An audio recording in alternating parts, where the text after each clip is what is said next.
Here is the 3-minute guide to setting up SLAs in your Jira project. So I'll go to my project settings first. So that's going to be the 3 dots next to your project settings. And in here, you're going to have the request management tab. And then if you open that up, you'll have a tab for SLAs. So when you go in here, you might have a list of stuff or it might be completely blank. Usually there's a couple in here out of box, but you really only need 2. You need time to first response and time to resolution. The rest of these are not very relevant. In some cases they are utilized, but really the only 2 that you need are time to resolution and time to first response. So for the rest of these, what I'm going to do is just delete them. And again, some of these do come out of box depending on the type of project that you initially created.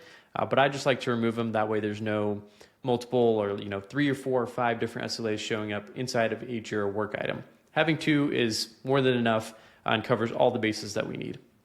I'll expand these out and go into the edit mode. And in here, we're categorizing by different request categories or ticket categories. So this is incidents, this is service requests. You can bundle these if you like. If your project in particular has some work items that tend to be higher priority, incidents typically tend to be higher priority. So in this scenario, they are split out. Otherwise, feel free to bundle these and have all of the tickets or work items categorized under one JQL. So inside of one of these, I'll just go ahead and add a priority. And then I'll add a few more. And what I'll want to do is make sure that I'm actually setting a specific time or a specific time frame for each different priority. So I'll set highest, medium, and low. And each of these are going to have their own time targets. Time to resolution, something for ultra high priority might be 8 hours. So it's going to be 1 working day. For medium, maybe that's going to be 16 hours, so on and so forth. So the higher the priority, the quicker you want to resolve it. The lower, the longer it's okay to resolve it. Same exact thing applies for your time to first response. Anything super high priority you want to respond to immediately, maybe within 1 to 2 hours. Anything lower priority could wait a little bit longer. So always make sure you're categorizing by priority. Once you have these set, definitely make sure you're selecting the correct calendar for your team. 9 to 5 is going to be your working hours. So 8-hour time target is going to be 8 hours versus a 24/7.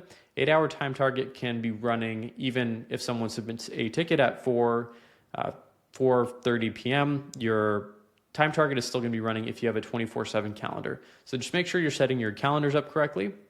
And once you have all of your calendars, priorities, and time targets defined, all you have to do is click Save. And there's one more thing I want to cover, which is the conditions.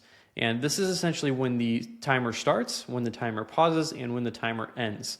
For starting and ending, these are pretty simple. You typically want to start these whenever a new work item is created or whenever a resolution is cleared, which means that it was reopened. And you want to end them whenever a resolution is set. That's pretty much the case for all of these.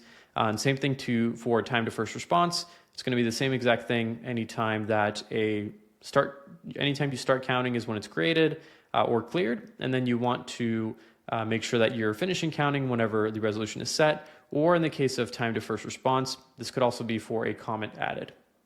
So it does depend on the type of SLA that you're editing. And then last but not least is the pause counting time. This isn't always relevant. For example, time to first response, this doesn't really make sense to add it in a scenario like that. But with anything related to longer SLAs, like a resolution time, you want to make sure that you're adding in conditions to pause SLAs, and I'll show you exactly what that looks like when it's in a specific status.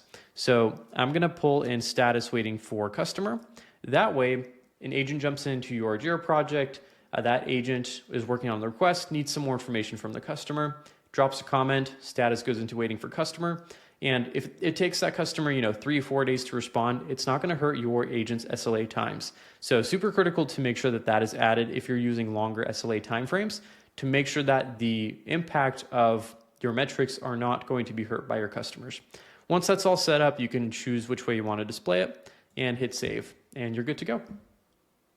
Real quick, I've implemented Jira for over 200 companies.